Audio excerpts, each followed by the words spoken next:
Hello दोस्तों, चलिए start करते हैं आज का अपना क्लास। आज के क्लास में हम सब जानेंगे कि द्विघात समीकरण का जो है मूल क्या होता है। पिछले वीडियो में हम सब जाने थे कि मूल क्या होता है, मूलों की प्रकृति कैसे निकलता है और विवेचक क्या होता है। आज की क्लास में हम सब जानेंगे कि श्रीधराचार्य का सूत्र क्या होता है। तो जिस प्रकार हम द्विघात बहुपद में जो है शून्यक निकाले थे गुणनखंड विधि से, ठीक उसी प्रकार उसमें क्या है कि कोई भी यहाँ पर अगर हम लिखते हैं कि 2x² प्लस में 3x प्लस में 7, अगर इसका हम शून्यक निकालेंगे तो ज़रूरी नहीं कि कोई भी मतलब समीकरण का कोई भी द्विघात बहुपद का शून्यक निकल जाता है। कुछ का क्या होता है, गुणनखंड होता ही नहीं। बहुत ऐसा होता है, अधिकांश का जो है वो गुणनखंड ही नहीं होता।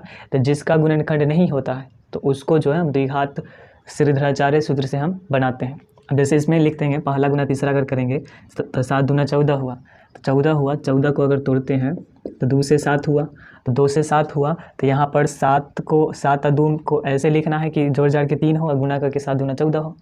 तो ऐसा इसका गुणनखंड हो ही नहीं सकता। तो जब गुणनखंड नहीं होगा तो इसका शून्यक निकालने के लिए अगर कहा जाए तो क्या करेंगे, तो शून्यक इसका निकालना होगा या फिर मूल निकालना पड़ेगा। यानी शून्यक और जो मूल है बात वही है। यहाँ पर एक बात हम नोट करते हैं कि जो शून्यक है, शून्यक जीरोज बोलते हैं,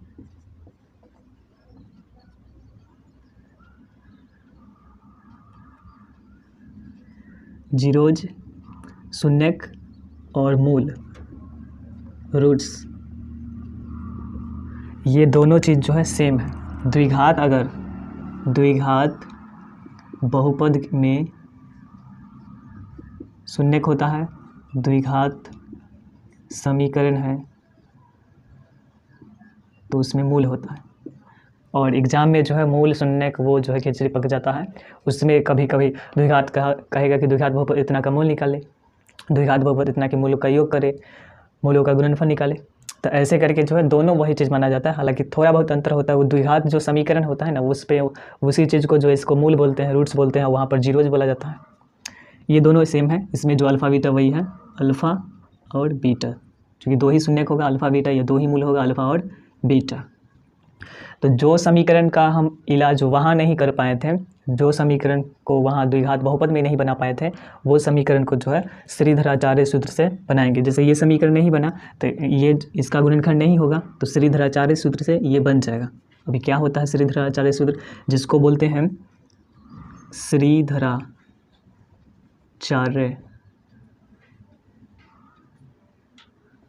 सूत्र, जो होता है -b plus minus root d बटा में 2a।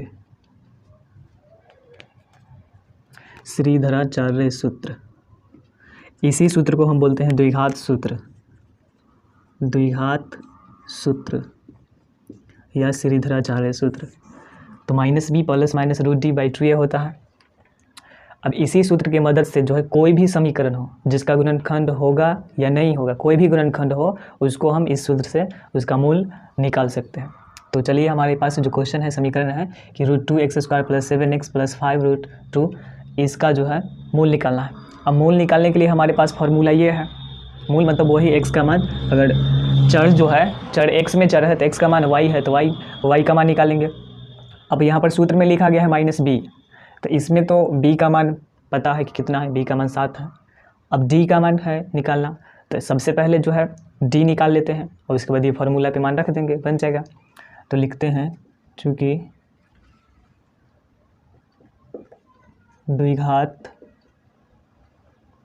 द्विघात समीकरण √2x² प्लस 7x प्लस 5√2 बराबर 0 में a बराबर कितना है, तो √2 है, b बराबर कितना है, तो 7 है, c बराबर कितना है, तो 5√2 है। यहाँ सबसे पहले जो है d निकाल लेते हैं, विवेचक। तो विवेचक हम सब कल पढ़े थे कि विवेचक d बराबर क्या होता है, तो b² माइनस 4ac होता है। b का मान कितना है, 7 है, तो 7 का a² माइनस में 4 और गुना में a का मान जो है √2 है और c का मान जो है 5√2 है। यहाँ 4ac जो है a और c के बीच गुना हो रहा है, इसलिए गुना लिख रहे हैं। 7 का स्क्वायर जो है 49 होता है। अब यहाँ देख लेते हैं, रूट में क्या होता है, रूट वाले क्वेश्चन में थोड़ा सा विद्यार्थी डर लगता है रूट से। तो यहाँ पर 2 को 2 से गुना करेंगे, यानी रूट 2 को जब रूट 2 से गुना करेंगे तो रूट 4 होता है। 2 दूना 4, ये अपरिमेय संख्या है दोनों। तो अपरिमेय संख्या को अपरिमेय संख्या से गुना करेंगे तो वो गुना हो जाता है, लेकिन वही परिमेय रहता। रूट 2 को अगर रूट 2 से गुना करते तो 2 रूट 2 ये लिखते। तो यहाँ पर 2 को रूट 2 से गुना करेंगे, रूट 2 को रूट 2 से, तो रूट 4 हुआ। और 4 का जो वर्गमूल होता है इसको निकाल लेते हैं, जोड़ा पुटेगा 2 का, तो 2 हुआ। तो यहाँ पर रूट 2 को रूट 2 से गुना करेंगे तो 2 होगा। अच्छा, 4 को 5 से गुना करेंगे तो 20, तो 20 को यानी 20 गुना में रूट 2 गुना रूट 2 तो 2 आया। तो यहाँ 49 माइनस 20 दूना 40, तो घटा लेंगे 49 में से 40 तो 9। तो यहाँ पर डी बराबर आ गया 9। अब अगर इसका पूछा जाता कि मूलों की प्रकृति बताइए, तो देख रहे हैं कि डी जो है प्लस में है, अब प्लस में है तो मूल क्या होगा, वास्तविक होगा और असमान होगा। तो मूलों की प्रकृति भी हम बता सकते हैं। तो फिलहाल हमारे पास जो है मूल निकालना है, तो इसलिए मूल निकालते हैं। तो मूल का जो फार्मूला है द्विघात सूत्र से मूल, मतलब हुआ मूल का मतलब रूट्स, यानी जो x का मान है वो क्या होगा, मूल बराबर माइनस बी है, फार्मूला द्विघात सूत्र minus b plus minus root d बटा में 2a है, 2a है। उसके बाद इसमें जो है मान रख लेते हैं। तो b का जो मान है वो है हमारा 7, यहाँ फार्मूला में माइनस है तो माइनस 7 होगा। फिर प्लस है माइनस हुआ, प्लस माइनस मतलब एक बार प्लस में एक बार माइनस में, प्लस माइनस, और रूट डी है तो डी का मान 9 है तो 9 लिख लेते हैं। अब बटा में 2 है और a का मान जो है वो रूट 2 है, तो a का मान रूट 2 रख लेते हैं तो रूट 2 होगा, गुना नहीं होगा। एगो परिमेय है एगो अपरिमेय है तो यहाँ गुना नहीं होगा, 2 रूट 2 हो जाएगा। उसके बाद आगे लिखते हैं। तो यहाँ पर x बराबर हो जाएगा, x बराबर -7 है तो -7 हुआ, प्लस है माइनस है और रूट 9 है तो 9 का वर्गमूल जो है वो 3 होता है। 3 गुना 3 करते हैं तो 9 पुरता है। तो ये रूट से तब निकलता है जब जोड़ा पुर जाता है। तो 9 को जो है हम निकाल लेते हैं 3 गुना 3 करके, तो एगो 3 निकलेगा। तो इस तरीके से ये 9 का वर्गमूल जो है वो 3 हुआ, बटा में 2 रूट 2 हुआ। उसके बाद करते क्या है कि अब प्लस माइनस का मतलब होता है एक बार प्लस में कर देते हैं एक बार माइनस में कर देते हैं। तो यहाँ पर 2 कंडीशन हो जाएगा कि x बराबर हो जाएगा -7 आई वो प्लस में 3 और बटा में 2 रूट 2, और एक कंडीशन होगा कि x बराबर -7, ये जो एक बार प्लस में लिख दिए यहाँ पर, उसके बाद यहाँ पर माइनस में लिखेंगे, उसके बाद 2 रूट 2 हुआ। तो यहाँ से x बराबर आ जाएगा -7 में 3 जोड़ेंगे तो -7 में 3 जोड़ देंगे तो -4 और बटा में 2 रूट 2। यहाँ पर x बराबर जो है -7 और -3 जो है -10, दोनों उधार है तो दोनों जोड़ लेंगे, 7 3 10 और बटा में 2 रूट 2 हो जाएगा। अब इसको जो है काट लेते हैं, काटेंगे तो इससे ही कट जाएगा 2, उसके बाद इधर इससे ये कट जाएगा तो 5। तो यहाँ पर जो हमारा आंसर हुआ x बराबर एगो आया है माइनस में 2 बटा में -2 है बटा में रूट 2 है, और एगो आया है x बराबर -5 और बटा में रूट 2। तो रूट को जो है नीचे में नहीं लिखा जाता है, नीचे में नहीं लिखते हैं रूट को, तो उसको जो है क्या करते हैं, इसको रूट 2 को ऊपर और नीचे से गुना कर लेते हैं। तो यहाँ पर हो जाएगा, इसको लिखते हैं, नीचे जगह नहीं है यहाँ पर, तो यहाँ पर जो है अभी जगह नहीं है, इसको इतना ही पर छोड़ देते हैं, ये हमारा आंसर होगा। मतलब इसको करते क्या, जैसे यहाँ पर लिख लेते हैं x बराबर है -2 बटा में रूट 2, तो करेंगे क्या, नीचे जो है रूट 2 है तो ऊपर भी 2 से गुना कर लेते हैं। तो यहाँ पर आ जाएगा -2 रूट 2, -2 को रूट 2 से गुना करेंगे तो -√2, अब बच्चा में जो है रूट 2 को 2 से गुना करेंगे तो 2 आएगा, तो इससे ही कट गया तो -√2 हुआ। तो ये हुआ एगो, और दूसर का जो है -5 बटा रूट 2, तो इसको भी रूट 2 को रूट 2 से ऊपर नीचे गुना कर देंगे, तो यहाँ पर -5 रूट 2 हो जाएगा और बटा में 2 होगा। तो इस तरीके से जो ये भी आंसर हम लिख सकते हैं। तो जो एग्ज़ाम में जब बनाएंगे तो इस तरीके से आंसर लाएंगे, और वो वहाँ पर छोड़ दिए हैं।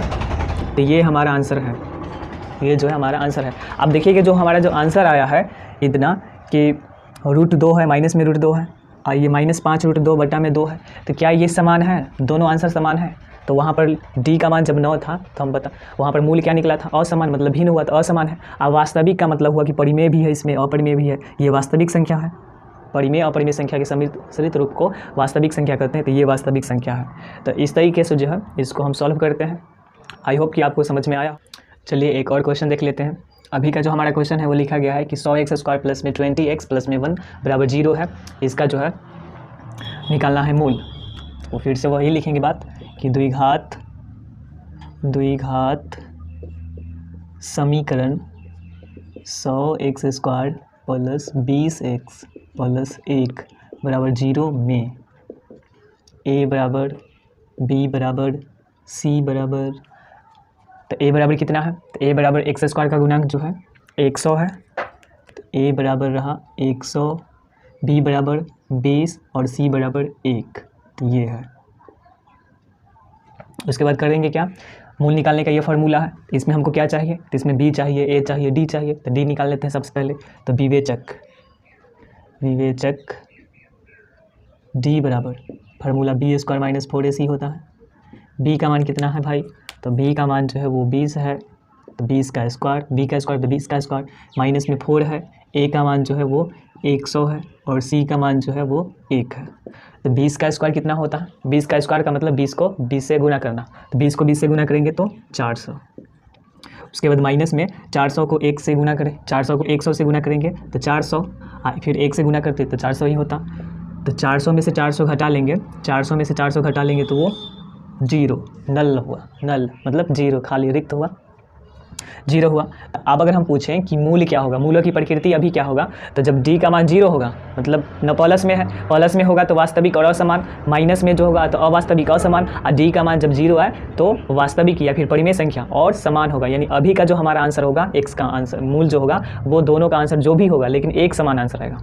तो यहाँ पर हमारा d निकल गया। उसके बाद लिखते हैं मूल श्रीधराचार्य सूत्र से या द्विघात सूत्र से, द्विघात सूत्र से मूल बराबर, तो मूल बराबर minus b plus minus root d बटा में 2a। मूल मतलब x का मान हुआ।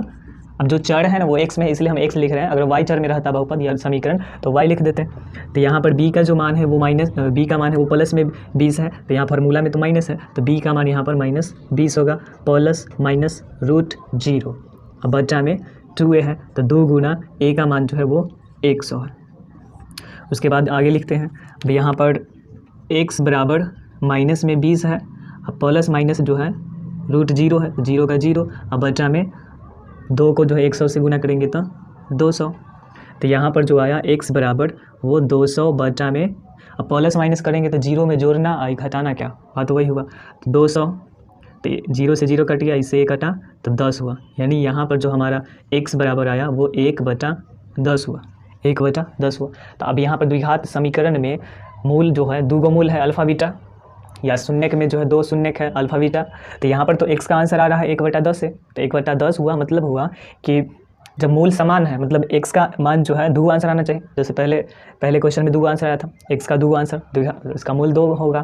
तो x का जो आंसर आया 1/10 आया है, मतलब अब दूसरे का x का जो आंसर आएगा वो कितना होगा, जब मूल समान है मतलब वो भी उतना ही होगा। तो यहाँ लिख सकते हैं कि x बराबर भी जो है 1/10 ही होगा, तो ये हमारा आंसर होगा।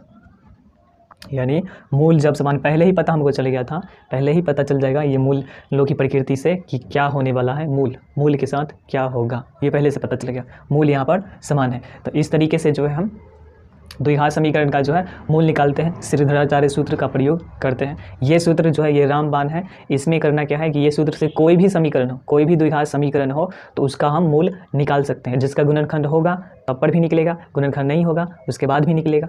तो ये जो सूत्र है इसका प्रयोग जो है वो हम सब जब द्विघात समीकरण का मूल नहीं निकलता है तो वहाँ पर हम सब करते हैं।